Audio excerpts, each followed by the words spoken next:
हिंदी 15 सालों में मुख्य भाषा बन जाएगी, तो शुरुआत से ही हिंदी को थोपने का एक प्रयास होता रहा क्या? दरअसल ये सपना देखा गया कि भाई हर एक नेशन स्टेट की एक लैंग्वेज भी होती है। तो आज़ादी के आंदोलन के दौरान ये बात हो गई थी कि हिंदी जो है वो हमारी राष्ट्रभाषा होगी। लेकिन इस बीच क्या हुआ कि साउथ में कुछ अलग सवाल उठने लगे। पेरियार ने उन्हें आर्य आक्रमण का प्रतीक बता दिया, राम को और बाकायदा सच्ची रामायण में पूरी कहानी ही उन्होंने उलट दी। और रावण का पुतला इधर जलता है तो एक जमाने में वहां राम का पुतला वो जलाने लगे। आपके लिए सनातन एक धर्म है, उनके लिए सनातन का मतलब है आर्य आक्रमण, उनके लिए है मंदिर प्रवेश से वंचित करना। तो वो सनातन को इस तरह से देखते हैं। मोहन भागवत ने क्या कहा कि जो हिंदू महिला है उसका काम घर के अंदर परिवार चला। तो आपका जो हिंदू राष्ट्र में जो आदर्श हिंदू परिवार है उसमें तो स्त्रियों के लिए बाहर का कोई स्थान ही नहीं है। हिंदी 15 सालों में मुख्य भाषा बन जाएगी, तो शुरुआत से ही हिंदी को थोपने का एक प्रयास होता रहा क्या? दरअसल ये सपना देखा गया कि भाई हर एक नेशन स्टेट की एक लैंग्वेज भी होती है। तो आज़ादी के आंदोलन के दौरान ये बात हो गई थी कि हिंदी जो है वो हमारी राष्ट्रभाषा होगी। और महात्मा गांधी उसकी जगह हिंदुस्तानी का प्रस्ताव कर रहे थे, जिसमें हिंदी उर्दू मिले और दोनों लिपियों में उसे लिखा जाए। लेकिन इस बीच क्या हुआ कि साउथ में कुछ अलग सवाल उठने लगे। वो अलग सवाल क्या थे? 1916 में वहां पे जस्टिस पार्टी की स्थापना हुई। उसने एंटी ब्राह्मणवाद घोषणा पत्र बाकायदा जारी किया। वहां पर जाति प्रथा के विरुद्ध, जिसे आप ब्राह्मणवाद कहते हैं, उसके विरुद्ध एक लंबा आंदोलन शुरू हुआ, जो बाद में 1925 में जाके आत्मसम्मान यानी सेल्फ रेस्पेक्ट मूवमेंट में बदला। पेरियार उसके एक बड़े नेता उसके साथ हुए, जो पेरियार जिनकी विचारधारा पर आज सभी द्रविड़ पार्टियां चलती हैं आज भी।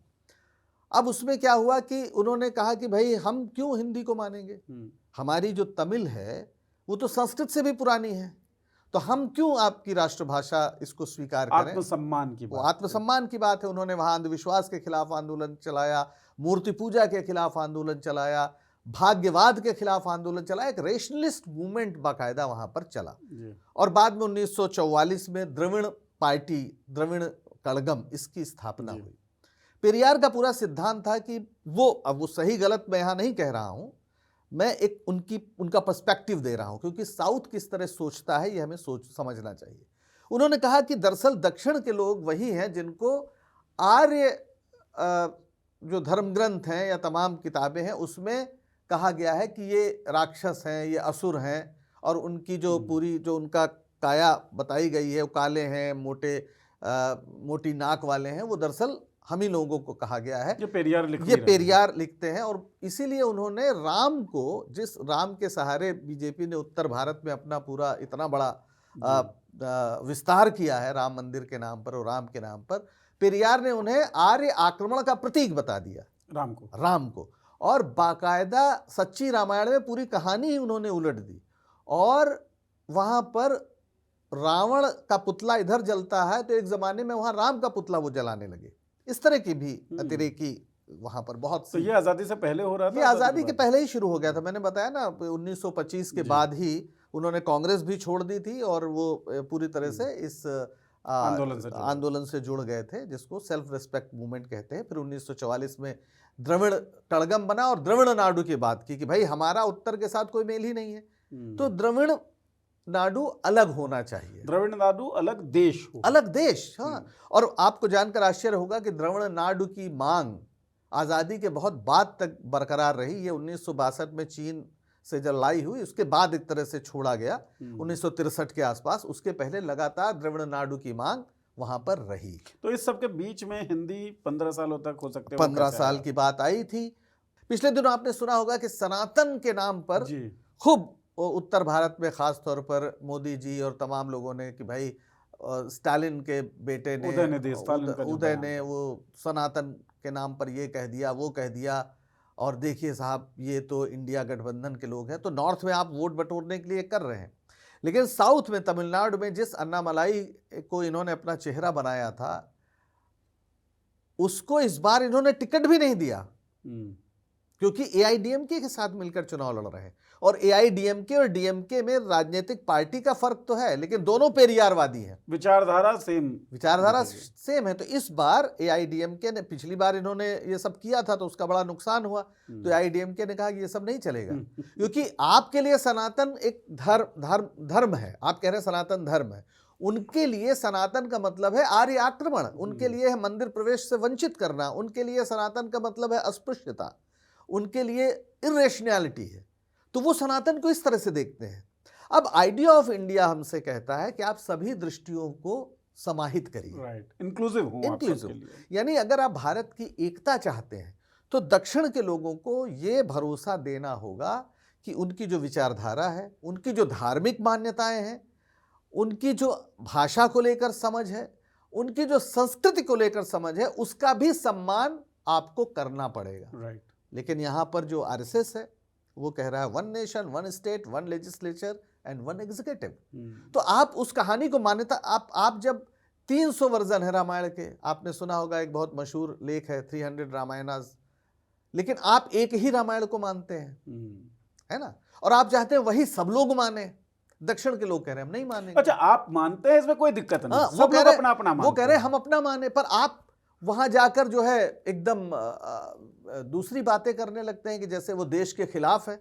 वो अपनी उन मान्यताओं के साथ भी भारतीय रह सकते हैं। Exactly. जबकि आपका कहना है कि भारतीय वही है जो आपके हिसाब से अपने धर्म और संस्कृति को विश्वास में लेता है या मानता है, क्योंकि आप तो कह चुके हैं कि भाई अगर भारत में रहना है नॉन हिंदुओं को भी तो हिंदू संस्कृति को अपनाना पड़ेगा पूरी तरह, अन्यथा सेकंड ग्रेड सिटीजन रहे। वैचारिक पुरखों की पूरी विचारधारा पूरी विचारधारा यही बार बार, और यही लड़ाई है। अब चूंकि वहां वो जीत नहीं पा रहे हैं, इनके अश्वमेध के उस घोड़े को दक्षिण भारत ने बांध लिया है, तो अब इन्होंने पिछले रास्ते से महिला आरक्षण का बोर्ड लगाकर ये कहा कि हम जो है धीरे से परिसीमन का ये पूरा खेल कर लेते हैं, 850 हम बढ़ा देंगे। और उस बिल में कहीं नहीं लिखा था कि हम किस आधार पर, यानी जिसको ये बाद में कहने लगे कि अनुपात वही रहेगा 50 पर, उस बिल में कहीं नहीं था। उसमें यह था कि आबादी के हिसाब से जो है अब तक का, कि भाई आपकी जो जितनी जिसकी आबादी होगी उतने उसके प्रतिनिधि होंगे।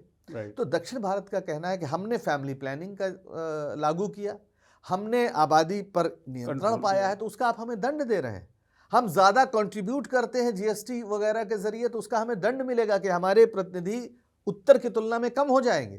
और अगर आज की आप स्थिति देखें तो जो है, अगर वही मान लिया जाए कि 2011 की जनगणना के हिसाब से, जिसको ये कह रहे हैं वन वोट वन वैल्यू, वो डेमोक्रेसी का सिद्धांत है, तो डेमोक्रेसी का सिद्धांत भारत का फेडरल स्ट्रक्चर भी है।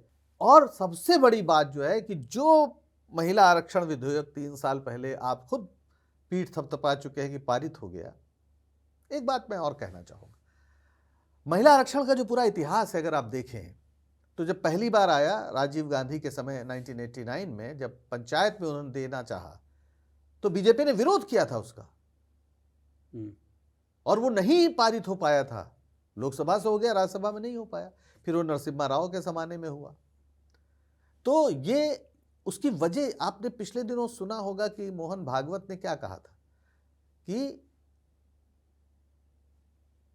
जो हिंदू महिला है उसका काम घर के अंदर परिवार चलाना, आदर्श नारी, मनुस्मृति का जो बिल्कुल आदर्श नारी।